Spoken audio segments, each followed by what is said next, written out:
سنو سنو اللہ کا کلام کیا کہتا ہے، اٹھو اٹھو قرآن کا پیغام کیا کہتا ہے، سنو سنو۔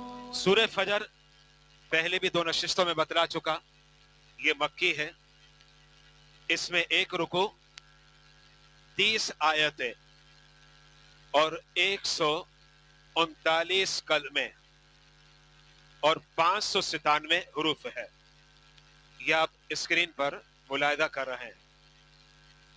اب میں آپ کے سامنے سورہ فجر کی 10ویں آیت کے متعلق کچھ باتیں پیش کرنے لگا ہوں۔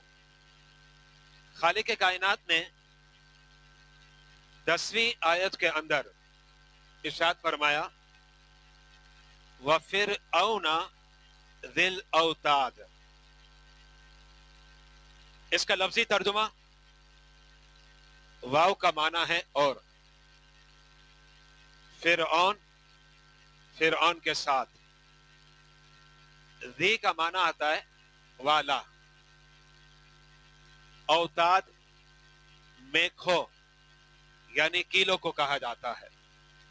یہ اس کا لفظی ترجمہ آپ اسکرین پر ملاحظہ کر رہے ہیں۔ اب تفسیری ترجمہ میں آپ کے سامنے پیش کرتا ہوں۔ وَفِرْعَوْنَ ذِی الْأَوْتَادِ، اور فرعون کے ساتھ جو میکھوں والا تھا۔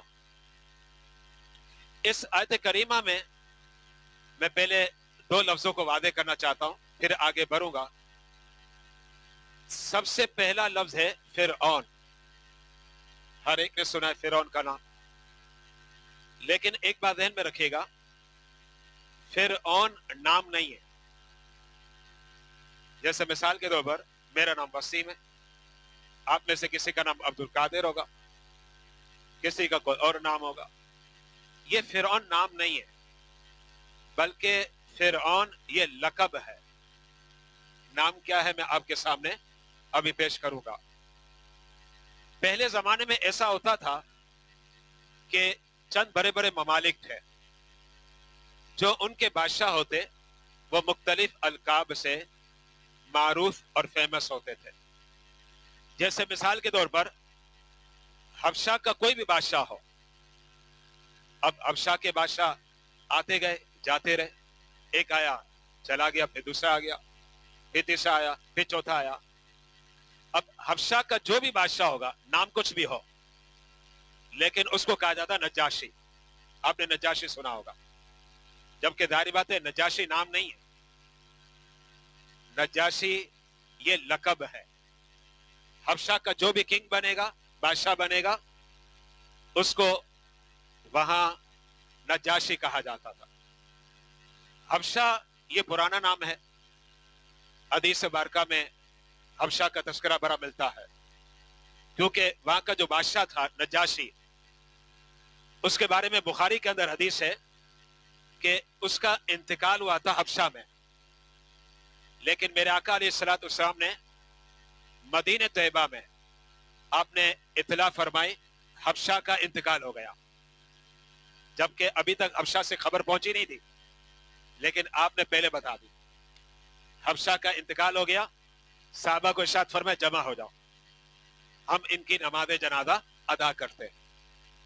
اور پھر شارحین نے یہاں ذکر کیا کہ اللہ کے حبیب علیہ الصلوۃ والسلام جب نماز اسٹارٹ کر رہے تھے تو جنازہ آگے ہونا چاہیے، کیونکہ آپ دعا کیا پڑھتے ہیں؟ اللہم اغفر لحینا ومیتنا، پھر آگے کیا پڑھتے ہیں؟ وشاہدینا۔ وشاہدینا کون ہے؟ یہی حاضر۔ اس کا مطلب ہے کہ جب آپ نماز جنازہ ادا کریں گے، میت آگے ہونی چاہیے۔ اللہ کے حبیب علیہ الصلوۃ والسلام، شارحین نے لکھا، ملا علی قاری نے بھی لکھا مرکات کے اندر، اللہ نے حبشہ کی میت کو نبی کے آگے رکھ دیا، اور آپ نے اس انداز میں نجاشی کی نماز جنازہ ادا فرمائی۔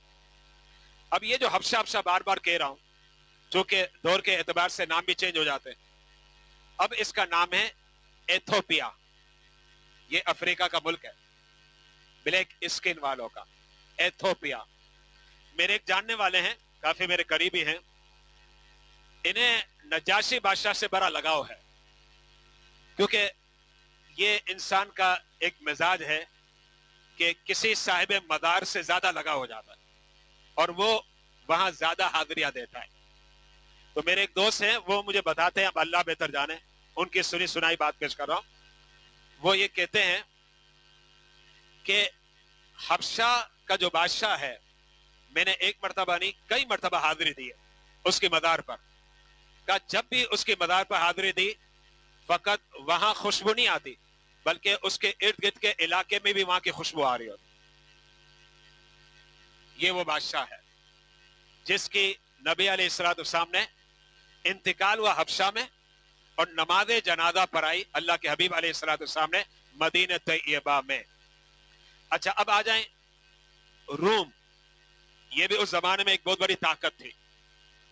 जैसे आजकल चौधरी बने हुए, दो मुल्क बड़े चौधरी है ना आजकल। एक चौधरी बना हुआ अमेरिका, दादागिरी तो उसी की चलती है, बदमाशी उसी की चलती है, और गैर मुस्लिम मर जाए, एक भी मर जाए, तो फिर आपको पता है हमें क्या कहा जाएगा, ये मुसलमानों का काम है। और ये लोग 100 को मार दें तो कहेंगे ये गलती से हो गया। ये तो आप समझते हैं। तो आजकल जो दादा है ये एक अमेरिका है, और छोटा इससे जो दादा है वो आपका रूस है। उस जमाने में रूम जो है ना, ये दादा था, बदमाश था। रूम का जो भी बादशाह बनता है, नाम कुछ भी हो, उसको कहा जाता है केसर। केसर नाम नहीं है, ये लकब है। अच्छा, मजीद आप आगे चलें, एक और इलाका है और वो है फारस। फारस को आजकल हम कहते हैं ईरान। ये बराबर मुझे याद नहीं है, गालिबन 1925 में नाम चेंज हुआ है, वल्लाहु आलम बिस्सवाब, अल्लाह बेहतर जानता है, वरना ईरान का पुराना नाम फारस है, अब इसे ईरान कहते हैं। ईरान में जो हुकूमत थी ना, वो मजूसियों की थी, और वहां जो भी बादशाह बने उसको कहा जाता है किसरा, जो आप सुनते भी होंगे, केसरो किसरा। जो किताबें पढ़ते हैं, स्टडी करते हैं, उन्हें ये पता है, केसरो किसरा, ये किसरा है। अच्छा, अब ईरान का जो भी बादशाह बनता था, नाम कुछ भी हो, लेकिन उसे कहा जाता था किसरा। तो इसी तरीके से मिस्र का जो भी बादशाह बने उसको कहा जाता था फिरौन। यानी इसका मतलब कि फिरौन एक नहीं था, फिरौन कई थे। एक बादशाह आया, वो फिरौन था, फिर वो चला गया, दूसरा आया, वो भी फिरौन, तीसरा है वो भी फिरौन, चौथा है वो भी फिरौन। ऐसे मुतअद्दिद बादशाह आए और उनको कहा गया फिरौन। अब आपके जहनों में एक सवाल आएगा कि जब मिस्र के हर बादशाह को फिरौन कहा जाता है, तो वो फिरौन जिसका तस्करा कुरान में आता है और इस मकाम पर भी आया, सूरह फजर में आया, और वो फिरौन जो मूसा अलैहिस्सलाम के मुकाबले पर आया, उसका नाम क्या था? उस फिरौन का नाम था वलीद। इसका मतलब यह है कि सूरह फजर की आयत नंबर 10, व फिरऔना ज़िल औताद, यहां जो लफ्ज फिरौन आया, इससे मुराद वलीद है। यह क्लियर हो गया। अब हम आगे बढ़ते हैं। अब आप आ जाएं ज़िल औताद, जो आयत करीमा में है, स्क्रीन को आप देखें, व फिरऔना ज़िल औताद।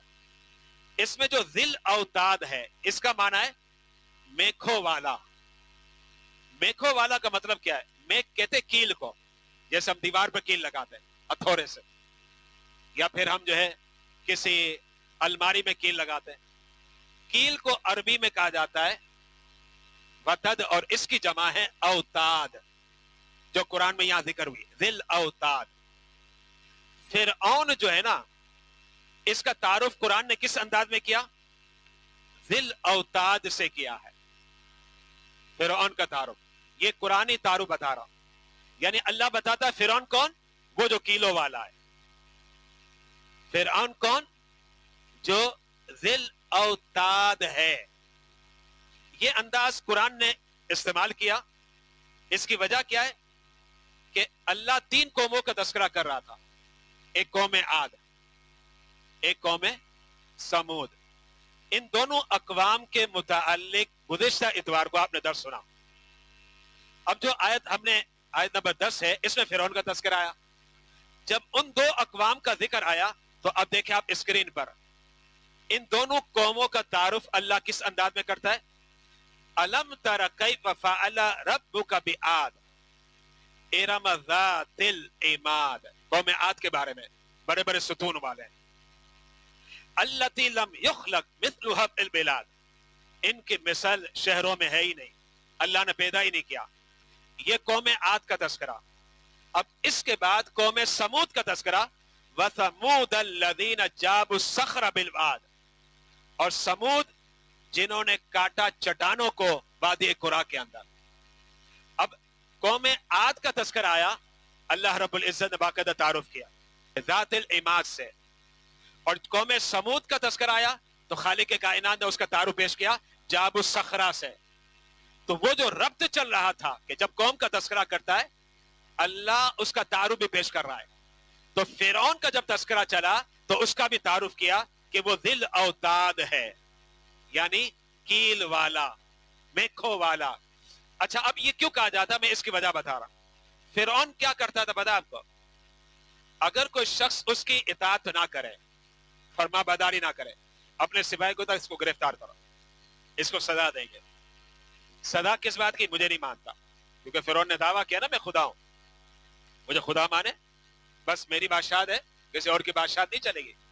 तो फिरौन जो उसकी इताअत नहीं करता, उसे बगैर छत के खुले मैदान में लिटा दिया जाता। सिपाही को कहता लिटा दो इसे, और मेखें कीले दोनों हाथों में लगाई जाती और दोनों पांव में लगाई जाती, और सीने पर भारी पत्थर रखता, बस फिर वो मर जाता। अब कौन बचेगा? मर जाएगा, रहेगा ही नहीं। ये फिरौन सजा देता था। यानी खालिक कायनात बतलाना चाह रहा है कि कौम आद कौन? बड़े सुतूनों वाली। कौम समूद कौन? जो पहाड़ों में चट्टानों को तराशने वाली। और फिरौन कौन? जो मेखों वाला। यह है उसलूब कुरान का, यह कुरान का अंदाज है। यहां मैं एक और बात बताना चाह रहा हूं। आपने एक बात सुनी होगी, हज़रत आसिया, बड़ा प्यारा नाम है आसिया, ये आइन के साथ नहीं अलिफ के साथ है। ये फिरौन की बीवी थी आसिया, और ये वो बीवी है कि इस खातून का तस्करा कुरान में आया, और अल्लाह के हबीब ने क्या फरमाया? फरमाया अफजल तरीन खातून हज़रत आसिया है। ये नबी ने फरमाया। इसलिए अल्हम्दुलिल्लाह हमारे घर में जब बेटियां पैदा होती हैं तो हम नाम भी रखते हैं आसिया, ये समझकर नहीं कि फिरौन की बीवी है, ये समझकर जिसकी अजमतों के गीत मेरे मुस्तफा ने गाए। ये बात ध्यान में रखेगा, हम आसिया नाम रखते हैं। आसिया जो है ना, ये हज़रत मूसा अलैहिस्सलाम पर ईमान ले आई, फिरौन का इनकार कर दिया। अब फिरौन का मिजाज तो ही था कि भाई कीले लगाता और सजा देता। फिरौन ने यही अंदाज इख्तियार किया अपनी जोजा के लिए, अपनी वाइफ के लिए। यानी सिपाही को कहा कि कीले लगाओ दोनों हाथों पर और दोनों पांव पर, और बारी चक्की उसके सीने पर रख दो। ये फिरौन ने सजा दी अपनी जोजा को। अब यहां मैं आपको सिर्फ ये बताना चाहता हूं कि जिसने अपनी वाइफ को नहीं छोड़ा वो औरों को कहां छोड़ेगा? बात समझ आ रही है कि जिसने अपनी वाइफ को, अपनी जोजा को नहीं छोड़ा वो औरों को कहां छोड़ेगा? जब ये सजा दी जा रही थी ना, उस वक्त हज़रत आसिया ने रब की बारगाह में दुआ की, और उस दुआ को खालिक कायनात ने कुरान में जिक्र किया। सूरह तहरीम आयत नंबर 11, स्क्रीन पर आप मुलाहिजा कर सकते हैं। सूरह तहरीम आयत नंबर 11, हज़रत आसिया रब की बारगाह में दुआ करती है, इज़ क़ालत रब्बि इब्नि ली इंदका बैतन फिल जन्नह। जब हज़रत आसिया ने रब की बारगाह में दुआ की, ऐ मेरे रब बना ले इंदका अपने पास, बैतन फिल जन्नह जन्नत में घर। ये आपने दुआ की कब? जब अजाब हो रहा था, जब सजा दी जा रही थी फिरऔन की जानिब से, और कीले हाथों में लगी हुई थी, पांव में लगी हुई थी। अच्छा, फिर इसके बाद क्या हुआ? हजरत आसिया ने मजीद दुआ की, वन्नज्जिनी मिन फिरऔन व अमली, ए परवरदिगार तुम मुझे निजात दे दे फिरऔन से और फिरऔन के अमल से। वन्नज्जिनी मिनल कौम ज़ालिमीन, और तू मुझे निजात दे दे जालिम कौम से। ये हजरत आसिया का तस्करा सूरह तहरीम आयत नंबर 11 पर आया। अब इसी आयत के तहत एक तफसीर है, उस तफसीर का मैं हवाला पेश कर रहा हूं जो आप स्क्रीन पर नीचे अरबी इबारत मुलाहिदा कर रहे हैं, और वो तफसीर है तफसीर जलालैन। तफसीर जलालैन में इस आयत के तहत साहिब जलालैन ने क्या लिखा वो आपके सामने पेश करता हूं। फअज़्ज़बहा फिरऔन, अरबी इबारत आपके सामने है। फिरऔन ने सदा दी हजरत आसिया को। सदा का अंदाज क्या था? बिअन औतदा यदैहा व रिजलैहा, यानी कीले लगा दी दोनों हाथों में और दोनों पांव में। ये सदा दी हजरत आसिया को, जो तफसीर जलालैन में इसी आयत के मातहत लिखी हुई है। और फिर क्या किया? वह अलका अला सदरिहा रहन अजीमतन, और उस फिरौन बदबख्त ने बहुत बड़ी चक्की पत्थर की बनी हुई थी, कहा ये मेरी बीवी के सीने पर रख दो। क्यों? ताकि मर जाए, ये मुझे नहीं मानती। जब ये मुझे नहीं मानती तो उसे ये सदा मिलेगी। अच्छा, और उस वक्त क्या था? वस्तकबला बिहश्शम्स, इसका मतलब क्या है? इसका मतलब है कि खुले आसमान के नीचे लिटाया गया, यानी सूरज की रोशनी डायरेक्ट हजरत आसिया पर पड़ रही थी। और आगे तफसीर जलालैन के अंदर बात देखिएगा जिसमें अजमत व शान है हजरत आसिया की। तफसीर जलालैन में आगे फकानत इदा तफर्रका अनहा मौवक्किल बिहा, फिरऔन ने अपने सिपाहियों को मुकर्रर किया, कहा आसिया के पास खड़े हो जाओ। लेकिन जब वो वहां से हटते ना पीछे, तो तफसीर जलालैन वाले क्या कहते हैं? ज़ल्ललत हल मलाइकतु, अल्लाह फरिश्तों को भेजता और कहता मेरी बंदी अजाब में मुब्तला है, सदा दी जा रही है, ए मेरे फरिश्तों सूरज के दरमियान तुम आ जाओ ताकि मेरी बंदी पर जो है ना सूरज की रोशनी ना पड़े। ये तफसीर जलालैन के अंदर हुआ। अच्छा, और जब हजरत आसिया ने रब के बारगाह में दुआ की, वनज्जिनी मिन फिरऔना व अमली वनज्जिनी मिनल कौमि ज़ालिमीन, सूरह तहरीम आयत नंबर 11। तो अब क्या हुआ? तफसीर जलालैन में सुनिएगा। जन्नत हमारे लिए क्या है? गैब। जन्नत हमारे लिए गैब है और हमारा ईमान है। मैंने नहीं देखी, आपने भी नहीं देखी, किसने देखी? हाँ, अल्लाह के रसूल ने देखी। इसीलिए हम कहते हैं ना कि अल्लाह ने अपने हबीब को इल्म गैब अता फरमाया। मख्फी और पोशीदा बातें आप जानते थे, अल्लाह ने आपको इल्म अता फरमाया। अब इसके बाद क्या हुआ सुनिएगा। जब हजरत आसिया ने फरमाया, अर्ज की रब की बारगाह में कि मौला तू मुझे कौम जालिमीन के अजाब से बचा ले, तो रब ने क्या किया? फकुशिफ लहा फरअतहु, हजरत आसिया जन्नत के जिस मकान में जाएगी ना, जब लेटी हुई थी ना, अल्लाह ने उसी वक्त पर्दा उठा के दिखा दिया। जन्नत को दुनिया में देख लिया हजरत आसिया ने। मैं नहीं कह रहा, ये तफसीर जलालैन का मैंने आपके सामने हवाला पेश किया। अच्छा, अब इसके बाद फिरऔन जो है ना, क्योंकि मैंने गुज़िश्ता इतवार को आपके सामने बतलाया था कि कौम आद पर आंधी आई थी, सबके सब मर गए, हलाक हो गए। कौम समूद पर क्या अजाब आया? कौम समूद पर यह अजाब आया, जलजला, सब मर गए, खत्म, एक आदमी भी नहीं बचा, सब गए, छुट्टी सबकी हो गई, अजाब में मुब्तला हो गए रब के। अब आ जाए फिरऔन पर क्या अजाब आया था, बड़ा मशहूर है। अल्लाह ने दरिया में रास्ते बना दिए। पहले दरिया थी, रास्ते बना दिए। अब रास्ते बनाए तो बनी इसराइल हैरानगी में होगा, ये क्या हो गया? मूसा अलैहिस्सलाम ने इरशाद फरमाया, मत सोचो, कूद जाओ। वो डर रहे थे, हम जिसे रास्ता समझ रहे कि दरिया तो नहीं है। अब नजर क्या आ रही है? रास्ता। पहले दरिया थी, नजर आ रहा है रास्ता। बनी इसराइल घबराए हुए, भाई ये तो पानी था, यहाँ ये रास्ता कैसे बन गया? हजरत मूसा अलैहिस्सलाम ने अपनी कौम को कहा टेंशन मत लो, कूद जाओ, तुम्हारे लिए रास्ता बन गया, और उस रास्ते से तुमने समंदर को पार करना है। ये कौम समंदर में चली गई।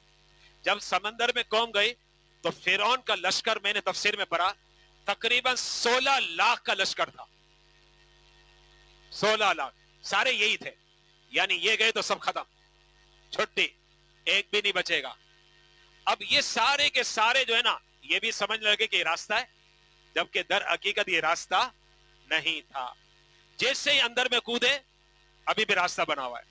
जब तक के मूसा अलैहि सलाम के साथ जितने भी बनी इसराइल है, हदीस में तफसीर के अंदर आता है कि एक भी बंदा नहीं रहा, सारे बंदे उस पार आ गए, और जितने बंदे फिरौन के साथ आए थे सारे के सारे समंदर में आ गए।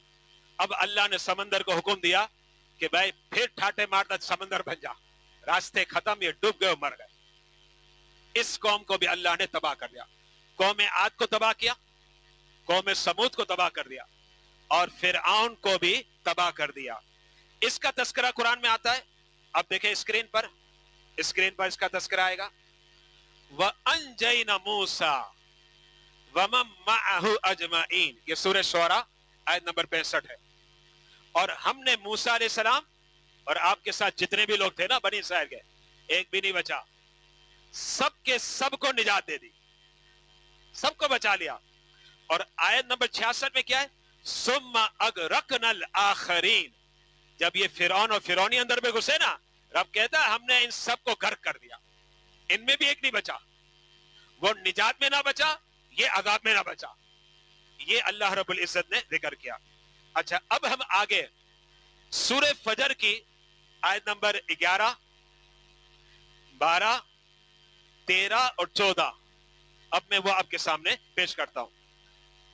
इसमें अल्लज़ीना, इसका लफ्जी माना होगा जिन्होंने, तगौ सरकशी की, फी में, बिलाद शहरों, फअक्सरो बस फैलाया बहुत, फी हा उनमें, अल फसाद फसाद, फसब्बा तो बरसाया, अलैहिम उन पर, रब्बु का आपके रब ने, सौत कोरा, अदाब अदाब का, इन्ना बेशक, रब्ब का आपका रब, लबिल मिरसाद यकीनन देख रहा है।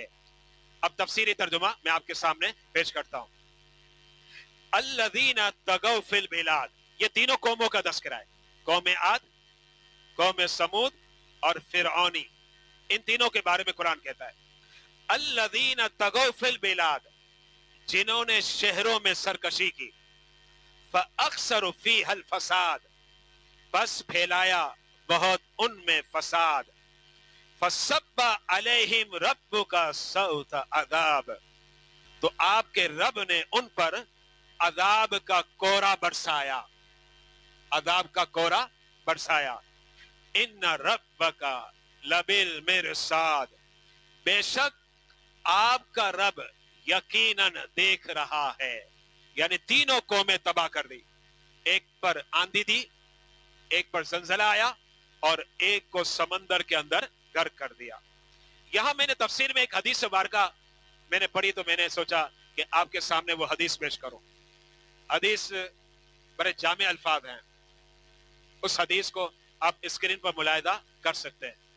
मैंने ये हदीस पढ़ी तफसीर इब्न कसीर के अंदर, मैं सुबह मुताला कर रहा था, तफसीर इब्न कसीर का कर रहा था और भी तफासिर का कर रहा था, तो तफसीर इब्न कसीर में ये हदीस मुझे मिली इसी मकाम पर। मैंने सोचा कि ये आपके सामने पेश करूं, इसलिए हदीस मुबारका पेश करता हूं।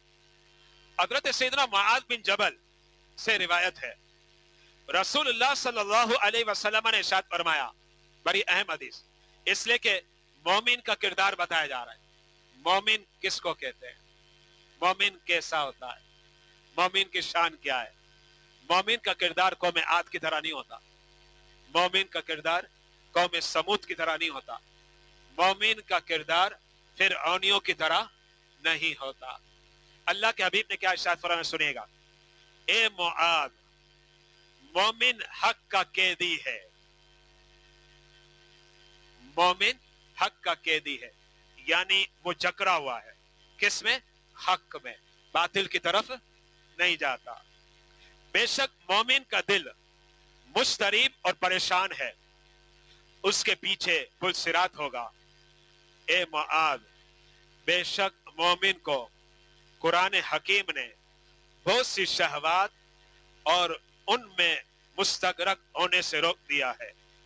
कुरान करीम उसकी दलील, खौफ उसकी हुज्जत, शौक उसकी सवारी, नमाज उसकी बना, रोजा उसकी डाल, सदका जहन्नम की आग से छुटकारा, सिद्क उसका अमीर, हया उसका वजीर। यह मोमिन की शान है। अल्लाह के हबीब अलैहिस्सलाम ने मोमिन की शान इस अंदाज में पेश की। अच्छा, अब मजीद 2 आयतें आज मुझे बयान करनी है बड़े मुख्तसर अंदाज में, उसे भी मैं आपके सामने पेश करता हूं। आयत नंबर 15, इसका लफ्जी तर्जुमा आपके सामने पेश कर रहा हूं। फअम्मा, मगर, अल इंसान, इंसान, इदा, जब, मबतलाहु, उसे आजमाता है, रब्बुहु, उसका रब, फअकरमहु, बस उसको इज्जत देता है, वाव और नअमहु, उस पर इनाम फरमाता है, फयकुलु, तो इंसान कहता है, रब्बी, मेरे रब ने, अकरमनी, मुझे इज्जत बख्शी, वाव और अम्मा, बस, इदा, जब, मबतलाहु, उसको आजमाता है, फकदरा, तो तंग कर देता है, अलैहि, उस पर, रिस्कहु, उसका रिस्क, फयकुलु, तो इंसान कहता है, रब्बी, मेरे रब ने, अहानन, मुझे जलील कर दिया। अब तफसीरी तर्जुमा आपके सामने पेश करता हूं। फअम्मल इंसानु इदा मबतलाहु रब्बुहु फअकरमहु वनअमा फयकुलु रब्बी अकरमन, मगर जब अल्लाह आजमाता है इंसान को इज्जत व इनाम देकर, तो इंसान कहता है, मेरे रब ने मुझे इज्जत बख्शी। व अम्मा इदा मबतलाहु फकदरा अलैहि रिस्कहु, और जब आजमाता है रोजी तंग करके, फयकुलु रब्बी अहानन, तो कहता है, मेरे रब ने मुझे जलील कर दिया। ये एक इंसान का मिजाज बयान किया जा रहा है। आप गौर कीजिएगा, आज ऐसा है या नहीं है। देखें, अल्लाह पैसा देता है, इज्जत देता है, शोहरत देता है, ताकत देता है, तो क्या कहता है, अल्लाह ने मुझे बड़ी इज्जत दी। ठीक है, ये बात तो ठीक है, इसमें कोई शक नहीं। लेकिन अगर मुसीबत आ जाए तो क्या कहता है, अल्लाह ने मुझे दलील कर दिया, माज़ अल्लाह। अल्लाह ये बयान करके बतलाना चाह रहा है, ये अंदाज मुसलमानों को ज़ेब नहीं देता, मुसलमानों को ज़ेब नहीं देता। इसलिए कि अगर नेमत मिले तब भी अल्लाह आजमाता है, और अगर फकर मिले तब भी अल्लाह आजमाता है। कुरान पर तवज्जो दें आप, कुरानी आयत में लफ्ज क्या है। जब नेमत का लफ्ज आया तो देखिए इब्तिदा में क्या है, इदा मबतलाहु, आजमाता है, लफ्ज देखें, आजमाता है। अच्छा, और जब फकर की बात आई, गुर्बत की, तब भी लफ्ज क्या देता है, मबतलाहु। पता क्या चला, हम सिर्फ ये समझते थे कि अल्लाह फकीरी अगर दे और गुर्बत दे तो आजमाइश है। रब कहता है नहीं, पैसा दो तब भी आजमा रहा हूं, दौलत दो तब भी आजमा रहा हूं, इज्जत दो तब भी आजमा रहा हूं, शान शौकत दो तब भी आजमा रहा हूं, जब सेहत दो तब भी आजमा रहा हूं। इसलिए कि अब ये देखना है कि बंदा कहता क्या है। इसलिए कि अगर दौलत मिल गई तो क्या कहे, ए मौला तेरे करम से मिले, वरना मुझ में, और रब का शुक्र अदा करे। लेकिन ये कहने लग जाए, नहीं ये तो मेरा हुनर है, रब का क्या कमाल, माज़ अल्लाह, तो याद रखिएगा वो फेल हो गया, वो फेल हो गया। इसलिए कि रब की आजमाइश है। रब जब नेमत देता है तो उसका शुक्र अदा करो, और अगर गरीबी, बदहाली, फकीरी हो तब सब्र करो। यही शान मोमिन की है। यानी रब ये बतलाना चाहता है कि ए मेरे बंदो, तुम्हें नेमत मिले तब शुक्र अदा करना, और अगर कोई गम मिले, बदहाली मिल जाए, तब तुम सब्र करना। तो दोनों में तुम्हें अजर मिलेगा। इसलिए एक हदीस मुबारक में आता है, मेरे आका अलैहिस्सलातु वस्सलाम ने इरशाद फरमाया मोमिन हर हाल में फायदे में है। हदीस सुना रहा, नबी ने फरमाया मोमिन हर हाल में फायदे में। साहबा ने अर्ज की, या रसूल अल्लाह कैसे? फरमाया मिले तब भी फायदे में, ना मिले तब भी फायदे में। साहबा ने अर्ज की, या रसूल अल्लाह कैसे? मिले तो समझ में आता है फायदा है, ना मिले तो फिर तो तंगी है। मेरे मुस्तफा ने फरमाया जब मिले तो मोमिन के शानिए के शुक्र अदा करता, ये फायदे में, और जब ना मिले तो वो सबर करता है, सबर करना ये फायदा है। क्योंकि कुरान क्या कहता है, इन्नल्लाह मअस साबिरीन, अल्लाह सबर करने वालों के साथ है। अल्लाह रब्बुल इज्जत की बारगाह में दुआ है, ए मालिक, ए परवरदिगार, दर्स कुरान की इस बाबरकत महफिल को अपनी बारगाह इस समदियत में कबूल फरमा। सुनो सुनो अल्लाह का कलाम क्या कहता है, उठो उठो कुरान का पैगाम क्या कहता है। सुनो सुनो